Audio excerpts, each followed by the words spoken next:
السلام عليكم، معكم سارة في المطبخ.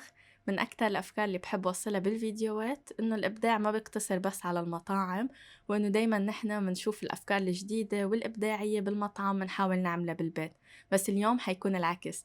اليوم نحنا حنبدع بالبيت قبل ما يبدع المطعم، وحنقدم أكلة تقليدية مشهورة بطريقة تقديم جديدة ومبدعة. اليوم بدنا نعمل سوشي الكوسة والباذنجان المحشي، وأكيد انتو تعودتوا علي أنا ما بحب أعمل أي فكرة جديدة إذا كانت على حساب النكهة. السوشي هون حيضل محافظ على النكهة التقليدية بس بطريقة تقديم وأكل جديدة. تخيلوا معي بس تعملوا محشي الكوسة والباذنجان وتقدموا بطريقة جديدة للعيلة، وتاكلوه بدل ما ناكله بالطريقة التقليدية ناكله بالأعواد الخشبية أو التشوبستيكس مثل السوشي. يعني لحالها هي تجربة حلوة إنها تنعمل بالبيت، بتضيف متعة على الأكل وجو حلو بين العيلة. ما حطول حكي أكتر من هيك، شكل لحاله بكفي، خلونا دغري نبلش.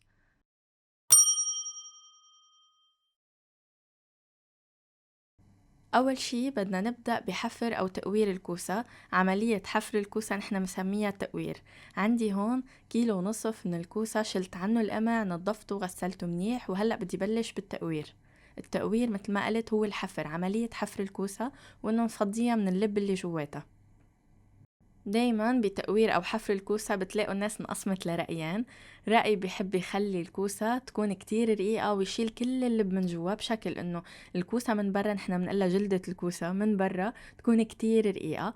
والرأي التاني هو بيحب يخلي شوية لب حتى يحس بطعمة الكوسة أكتر، بيخليها هيك شوية سميكة من جوا. نحنا هون بدنا نمشي على الرأي التاني لأنه إحنا عم نعمل السوشي، بس بدنا نقطعه، ما بدنا إياها تكون فارطة من برا وكتير رقيقة وخفيفة.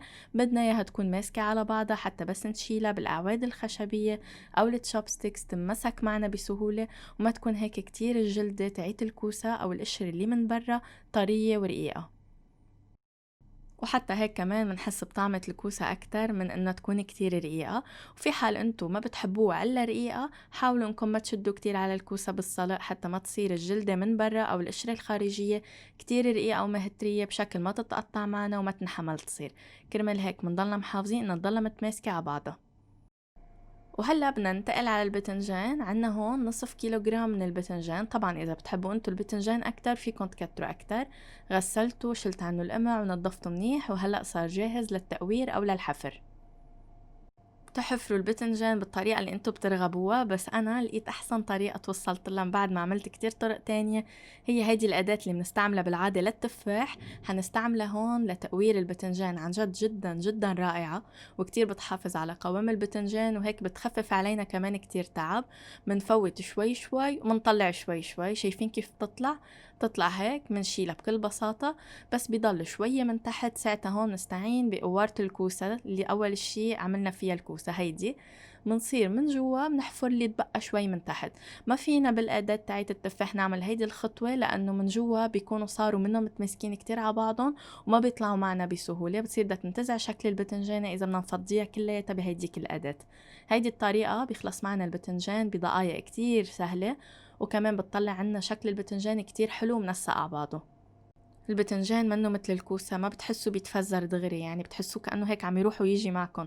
بتشيلوا منه اللب وانتم مرتاحين، كرمال هيك دغري بيخلص معكم. بهيدي الطريقة كمان بتوفروا وقت أكتر. هلأ للحشوة عندي هون كوبين وربع من الرز المصري، بنقعن لمدة 15 دقيقة بمي سخنة. هيدي الطريقة ولا مرة خلت الرز يطلع قاسي معي أو هيك مقرقط من المحاشي. دايما الرز مستوي ودايما طري وبالقوام المطلوب. المهم انه بعد ما ننقع وما تغسلوه كتير، بس شيلوا المي منه خلص دغري صفوه وبصير جاهز حتى تعملوه بالحشوة. ما بدنا نغسله كتير نحنا، بس بدنا ننقعه شوي حتى يتفتح معنا ونتجنب الرز يطلع قاسي. وهلأ منضيف عليه 500 جرام أو نصف كيلو من اللحمة المفرومة. بدنا نضيف عليهم ملعقة كبيرة مليانة من السمنة مع ملعقتين كبار من زيت الزيتون. إذا اللحمة عندكم مدهنة ما تضيفوا لسمنة، بس أنا اللحمة عندي هون منا مدهنة. بنضيف عليهم كمان ملعقة كبيرة من النعناع اليابس، ملعقة كبيرة 7 بهارات، ملعقة صغيرة قرفة، وملعقتين صغار ملح. هلأ الملح طبعا بيعود حسب الرغبة، ممكن تحبوا أقل ممكن أكتر بشوي حسب الرغبة. نخلطن منيح مع بعضن، أفضل شي نخلط بالإيد حتى هيك نتأكد إنهم امتزجوا مع بعضن بشكل كامل والنكهات كلها توزعت بالشكل المطلوب. ونقطة كمان ما قلتها قبل، نحن بعد ما نصفي الرز طبعا هو كان بمي سخنة بنتركه شوي حتى يبرد، بعدين بنضيف اللحمة عليه. ما منيح نضيف اللحمة دغري على الرز وهو ساخن حتى نضلنا محافظين على سلامة الأكل، وما أنه نخلي اللحمة تتغير حرارتها. هلأ جهزت الكوسة والبتنجان بهيدا الشكل، صاروا جاهزين دغري إن نبلش حشي وإنه يصيروا جاهزين عنا لنطبخهم. دايما خدوها قاعدة بالبندورة، بس بدنا نعمل محشي الكوسة بالبندورة منخفف له حشو شوي أقل من المحشي اللي بدنا نعمله للبن، لأنه بصلصة البندورة بيستوي الكوسة عنا بشكل أسرع، والرز بينفش معنا كمان بشكل أسرع، كرمال هيك ما بدنا تتفتح الكوساية أكتر. لهون يعتبر ممتاز، وفينا كمان أقل بشوي، بس لأنه نحن نقعنا الرز من قبل ففينا لهون لأنه هو نفش شوي من قبل الرز. وكمان بنحشي البتنجان بنفس الشكل. شايفين طريقة نقع الرز قديش بتفيدنا؟ عن جد بتجنبنا كتير أمور نحن بغنى عنها. بيبقى علينا نعمل صلصة البندورة. عندي 5 حصوص توم مهروس، بدنا نقليهم شوي بزيت الزيتون، كمان فيكن تضيفوا توم أكتر إذا انتو بتحبوا طعمة التوم تكون ظاهرة أساسا أكتر. منضيف عليهم 5 حبات من البندورة، منقشرهم ومنقطعهم بهيدا الشكل تقطيع ناعم، ونعطيهم تقلية خفيفة مع التوم، منخلي طعمهم هيك يطلع أكتر ويكون طيب أكتر بالصلصة. وهلأ منضيف عليهم 5 ملاعق كبار مليانين من معجون الطماطم. وبعدين أكيد بس نعمل الصلصة وتتسبك عنا آخر شي فينا نضيف لها أساسا معجون طماطم إذا عبالنا إياها كثيفة أكتر. منقلب المكونات كلها مع بعضها حتى تكون هيك ممتزجة بشكل منيح، ومنرش نعناع يابس حسب الرغبة، ما في مقدار معين، يعني هيك رشة حسب الرغبة بتعطي طعم كتير طيب للصلصة. وهلأ تقريبا حضيف 9 أكواب من المي، ما منضيفهم دفعة واحدة، ضيفوهم بالتدريج شوي شوي حتى تشوفوا القوام اللي بدكم توصلوا له. منملح حسب الرغبة، ونصيحة كمان خلوا قوام الشوربة أو الصلصة هون شوي خفيف، ما كتير مسبك وطقيل، لأنه هو على النار وعلى الغليان حيتسبك أكتر ويطقل عنا أكتر. هلأ منبلش نضيف قطع الكوسة والبتنجان المحشيين اللي عنا على الصلصة، منضيفهم بهيدا الشكل يكونوا الوجه يلي مقور ومحشي لفوق والوجه المسكر لتحت حتى ياخدوا شكل مطلوب. طبعا الطريقة التانية هي انكم تصفون كلياتهم جنب بعضهم وتضيفوا عليهم الصلصة بشكل ما يكونوا فايشين هيك، بس طريقة سريعة لأن نحنا هيك بدنا نحط عليهم بعدين صحن أو طقل نتقل عليهم من فوق ونكبسهم لتحت، فاعملوا الطريقة اللي بتريحكم. بعد الغليان بنتركن على نار متوسطة مش كتير قوية، من 40 دقيقة حتى ساعة كاملة بياخدوا، ممكن حتى كمان ياخدوا أقل على فكرة. إذا الكوسة والبتنجان كتير طازة عندكن بيستووا بسرعة ما بيطولوا، وإذا شوي مرق عليهم وقت بيطولوا أكتر من ساعة، يعني بدنا نخلي عيننا عليهم ما نخليهم يستووا كتير.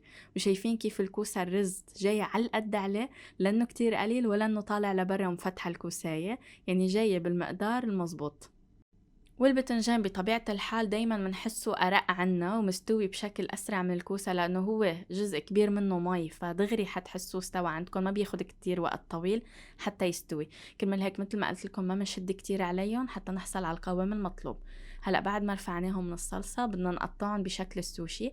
شايفين كيف مثل ما قلت قبل اللب بتاع الكوسة من جوا ضلينا محافظين هيك على جزء منه حتى نعطي طعمة طيبة للكوسة اللي متشرب الصلصة بالإضافة للحشوة. ما لازم ابدا تتركوا الكوسه والبتنجان جوا الصلصه بعد ما يستوي، لازم دغري ترفعوا لانه بصير بتفتح عنا وبتصير الاكله كلياتها غير صالحه للاكل. لازم دغري نرفعه من الصلصه ونتركه على جنب. وهيدا البتنجان عنا، يعني شايفين الاستواء ممتاز، دغري عم تنقص معنا وبنفس الوقت القطع منا مهترية. مثل ما قلت لكم ما تشدوا كتير على الكوسة والبتنجان، منفكر انهم بدهم وقت كتير، بس انتو اذا عندكم كوسة وبتنجان جايبينهم هيك طازة منه مرق عليهم وقت كتير، بتلاقون هيك عم يستووا بشكل حلو ويعطونا نتيجة وطعمة كتير حلوة بوقت مش كتير طويل.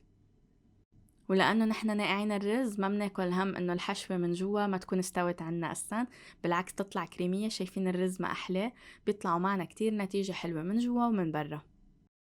منصف قطع سوشي الكوسة والبتنجان بأي طبق موجود عنا. أنا هون عم صفهم بالسوشي بوت أو بسفينة السوشي حتى نعيش الأجواء أكتر، بس طبعا أي طبق هيك حلو عنا منحط عليه القطع ومنقدمه بيطلع شكله كتير حلو. بالتقديم نعمل تدرج للقطع، هيك كوسة وبتنجان، كوسة وبتنجان مشكلين مع بعضهم، قطع منيمن قطع منوقفن، بيطلع هيك كأنه عن جد عم نقدم السوشي كيف ناكل السوشي الياباني، بس عم نعمل هون سوشي شرقي بطريقة تقديم جديدة. وبدنا نزينه طبعا حتى هيك شكله كمان يكون أحلى، وكمان ننوع النكهات بالقطع. عم زين بالصنوبر المقلى وبقطع البندورة الصغار وبالبصل الأخضر. ولأنه المحاشي تصفت من الصلصة تاعيتها، ففينا ننوع الصلصات يلي بنغمس فيهم على جنب. هعمل هون جنب صلصة البندورة اللي طبخنا فيها صلصة لبن منزينها بالنعناع اليابس، وهيك شوية من زيت الزيتون من فوق، بيطلع شكلها كتير حلو بالتقديم، وكتير كتير طيبة كمان مع التغميس. ويلي بحب شوية حموضة كمان فيه يحط دبس الرمان على جزء من سوشي المحاشي على جنب، بتصيروا انتو بتحطوا النكهة اللي بدكن اياها. حتى كمان فيكن دبس الرمان تحطوه للتغميس على جنب. هيك بنكون نوعنا النكهات وكمان حافظنا على النكهة التقليدية. هيدا اسمه الإبداع، إن نبدع ببيوتنا قبل ما ننتظر الإبداع برا بالمطاعم، نبهر عائلتنا ونبهر ضيوفنا، حتى نبهر نفسنا، ونشوف نحنا شو قادرين نعمل اشياء حلوة وممتعة وطيبة بنفس الوقت. وصدقا عدا عن انه هي فكرة جديدة وطريقة تقديم جديدة، فكرة كتير عملية بالاكل وكتير حبيتها. ونحن اصلا بنعمل شي قريب عن هيدا الشي. نحن بالعادة كمان بنقطع الكوسة هيك لاقسام وبناكله حتى نحس بكل لقمة لحالها. هون كمان عملنا نفس الشي بس بطريقة تقديم جديدة. هيك بنكون وصلنا لنهاية الفيديو، ان شاء الله يكون عجبكم. صحتين وهنا.